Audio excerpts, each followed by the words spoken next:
राम राम जी सारे भैया ने नमस्कार। आप सभी का स्वागत है रिजल्ट गुरु पे।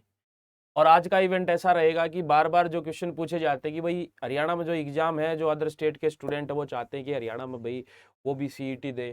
भाई सीईटी के बारे में इंफॉर्मेशन चाहते हैं। आज की वीडियो में हर वो चीज़ आपको बताई जाएगी जो आपके लिए बहुत फायदेमंद रहेगी, चाहे वो हरियाणा के अंदर रहने वाला कोई स्टूडेंट है या फिर हरियाणा के जो बाहर के अदर स्टेट के जो स्टूडेंट हैं उनके लिए भी हेल्पफुल रहने वाली है। आपके जो जो क्वेश्चन पूछे जाते हैं बार बार जो मेरे सामने आते हैं कि सर बताइएगा हरियाणा में जो सीईटी है वो क्या कंपलसरी है, सीईटी की सर लास्ट डेट कब है। और बात आती है एलिजिबिलिटी की, सबसे ज़्यादा पूछा जाता है कि सर सैलरी, देखो सीईटी के अंडर आती है आपकी जॉब, दो प्रकार की सी और डी, उनकी सैलरी अलग अलग रहती है, सीईटी की कोई सैलरी नहीं रहेगी। How can prepare for CET in Haryana. भाई हरियाणा के सर अगर हम एग्जाम देना चाहते हैं, अच्छी खासी सैलरी मिलेगी। अगर हम अदर स्टेट के स्टूडेंट हैं या हरियाणा के भी हैं, क्या हमें सेंटर की जॉब चाहिए या फिर हमें सीईटी को ही हमें ज़्यादा प्रेफरेंस देनी चाहिए। अगर हम सेंटर की तैयारी कर रहे हैं तो सेंटर की तैयारी के साथ साथ क्या हम सीईटी की तैयारी कर सकते हैं। इन सभी क्वेश्चनों का जवाब आज आपको इस इवेंट में मिलने वाला है। तो नमस्कार दोस्तों, मेरा नाम है अमित कुंडू और हम चलो आज का सेशन शुरुआत कर लेते हैं। सबसे पहली बात आती है कि सीईटी के बारे में, जो हरियाणा, देखो ताऊ जी भी खड़े हैं, तो बोल रहे कि भाई कंपलसरी रहेगा, लट जैसा कंपलसरी रहेगा हरियाणा के जितने भी एग्जाम दोगे सी और डी वाले, ठीक है।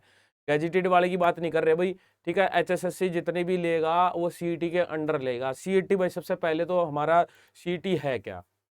भाई सीईटी में क्या होगा कि हरियाणा सीईटी में कॉमन एक एलिजिबिलिटी टेस्ट होगा which is applicable only for group C और ग्रुप डी की पोस्टों के लिए है। और ग्रुप सी में और ग्रुप डी में कौन कौन सी पोस्ट आएंगी भाई। भाई ग्रुप सी की बात कर दे, वैसे तो पे ग्रेड की बात होती है ये, वैसे मोटा मोटा मैं आपको बता देता हूँ। जैसे अगर मैं बात करूँ कांस्टेबल की, तो कहने का मतलब सीईटी के अंडर आएगा। ग्रुप डी यानी जैसे कि अब पीछे से हरियाणा में बहुत सारी पोस्ट भरी गई थी, जिसमें आपके भाई कैनाल वो थे, क्या बोलते हैं, बेलदार थे, और बहुत सारी थी, माली की पोस्ट थी, बहुत सारी, वो सारी डी ग्रुप में थी, वो सारी अब सीईटी के अंडर होने वाली है।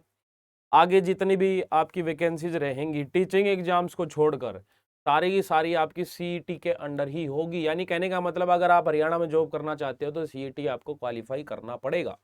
हाँ वो अलग बात है, अब तक इन्होंने डेट अनाउंसमेंट नहीं की है, कभी अगस्त बोल रहे हैं, कभी जाके आगे बढ़ते अगस्त तो चला गया है, अब आके दिसंबर की बातें कर रहे हैं।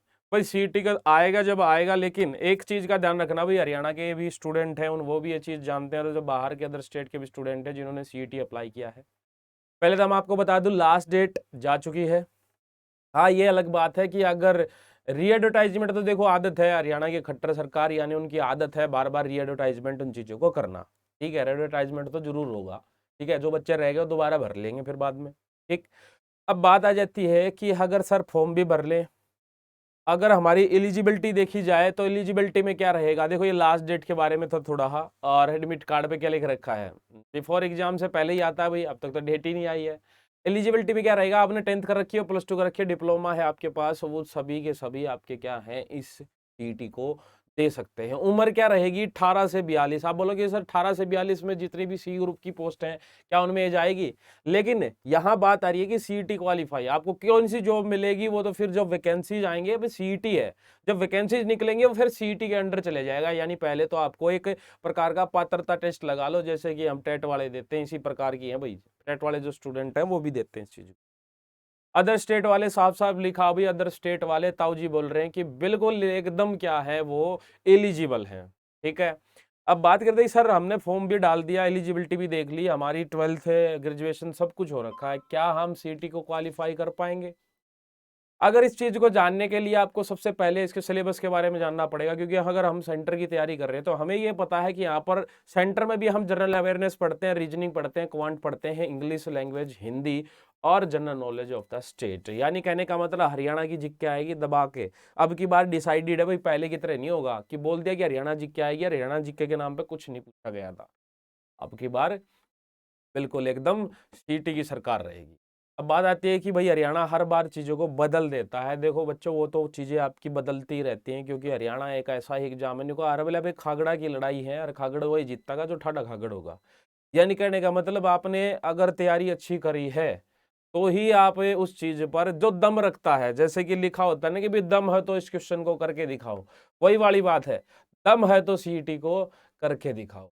और सीईटी तभी क्वालिफाई हो पाएगा जब आपको बेसिक तो आना ही आना चाहिए, लेकिन चीजों को और भी ज्यादा एडवांस आपको लेना पड़ेगा। जैसे मैथ का एग्जांपल ले लूं, क्वेश्चन आएंगे आसान भी भाई, लेकिन आपको मुश्किल क्वेश्चनों के बारे में भी तैयार होना चाहिए कि ये सीईटी है भाई। बोलिया करे भाई अरे प्रधान है यो हरियाणा है, हरियाणा में एक बार बार बोलिया करें, जो बालक होया करें कॉलेजा के स्कूलों के बार बार कह दिया करो कुछ उल्टा पुल्टा काम हो जाए, बोला प्रधान यो हरियाणा से। तो हरियाणा है तो भाई ध्यान रखो इस बात का कि हमें हिंदी और इंग्लिश तो देखो आसान आती है, इसमें कोई दो राय नहीं है। बात आती है मैथ्स की, भाई कुछ भी उठा पुठा के दे देता है, लेकिन अब की बार बोल रहे हैं कि सरकार आपके बिल्कुल साथ है। रीजनिंग भाई रीजनिंग बिल्कुल आसान आएगी। रही जनरल अवेयरनेस की बात, जनरल अवेयरनेस में ऐसा माना जा रहा है कि ये सी क्या बोलते हैं, एसएससी का तैयारी कर रहा है ना लड़का, यानी जो टीसीएस जो एग्जाम ले रही है उसी पैटर्न को ये बिल्कुल एकदम उसी पैटर्न की तरह ही देने वाला है। और उसमें भी आपने देख लिया होगा किस प्रकार की स्ट्रेटेजी आई जाती है। करंट अफेयर हरियाणा से भी पूछी जाएगी और सेंटर की भी करंट अफेयर आपसे पूछी। तो कुछ है आपके सब्जेक्ट जो इनसे अलग हैं, बाकी आपका सीईटी वही सेंटर की जो पोस्ट होती है उसी के अकॉर्डिंग है। ठीक है, तो आगे देखिएगा भाई सैलरी के बारे में पूछा जाता है। वैसे सैलरी आपकी जो रेंज बताई है मैंने, क्योंकि सीईटी में दो अलग अलग तरह की चीजें आती हैं जिसमें सी और डी है। अब इसमें भाई सी और डी आता है तो हमें ये पता है भाई, थोड़ा बहुत सैलरी का आइडिया ले लें। एनुअली आपको दे रखा है भाई, मंथली दे रखा है, यानी 34,800 की बात करता है और 9,300। ठीक है, तो मिलते हैं ऐसे ही। और कोई डाउट हो, वैसे तो सारी चीज़ें मैंने क्लियर कर दी कि सीईटी के लिए क्या है भाई, कंपलसरी है सारी चीज़ें, कौन कौन फॉर्म डाल सकता है, एलिजिबिलिटी क्या है। ठीक है, अच्छी खासी सैलरी उठाओगे। ठीक है, ये सारी चीज़ों के बारे में हम डिस्कस कर चुके हैं। ऐसे ही इवेंट के साथ रिजल्ट गुरु के साथ बने रहिएगा, और मैथ के और सारे सब्जेक्ट्स आपको रिजल्ट गुरु के द्वारा कवर किया करवाए जाएंगे। तो ऐसे ही ताऊ को साथ में लेते हुए हम मिलते हैं अगले आपके सेशन में। तब तक ध्यान रखिएगा। जय हिंद।